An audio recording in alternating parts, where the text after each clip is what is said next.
लिपुलेख पर नेपाल का दावा उचित नहीं।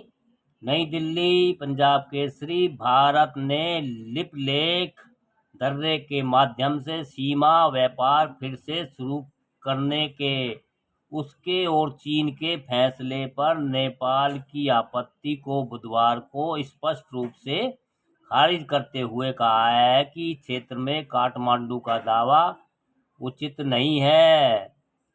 उत्तर भारत और चीन ने मंगलवार को लिपुलेख दर्रे और दो अन्य व्यापारिक दर्रों के माध्यम से सीमा व्यापार फिर से शुरू करने पर सहमति व्यक्त की है। नेपाल के विदेश मंत्रालय ने लिपुलेख दर्रे के माध्यम से सीमा व्यापार फिर से शुरू करने के इस कदम पर बुधवार को आपत्ति जताते हुए कहा था कि यह क्षेत्र नेपाल का अविभाज्य हिस्सा है। नेपाल ने 2020 में एक राजनीतिक मानचित्र जारी करके एक सीमा विवाद पैदा कर दिया था, जिसमें काला पानी, लिपुयाथुरा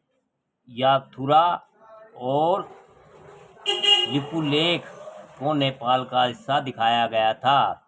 भारत ने इन दावों का कड़ा खंडन किया था। विदेश मंत्रालय के प्रवक्ता रणधीर जायसवाल ने नेपाल के इस क्षेत्र पर दावों को खारिज कर दिया।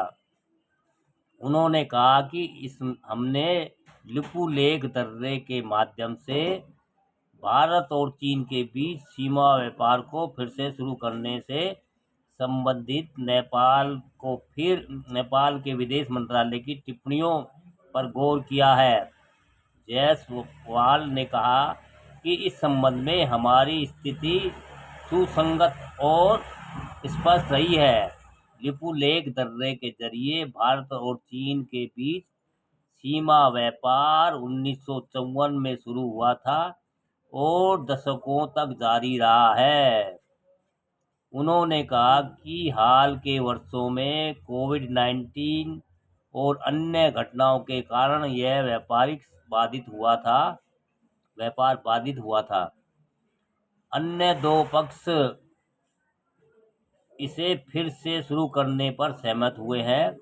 विदेश मंत्रालय के प्रवक्ता ने कहा है कि क्षेत्रीय दावों के संबंध में हमारा मानना है कि ऐसे दावे न तो उचित है और न ही ऐतिहासिक तथ्यों तथा साक्ष्यों पर आधारित है। क्षेत्रीय दावों का भी एक तरफा क्रमिक विस्तार अस्वीकार्य है।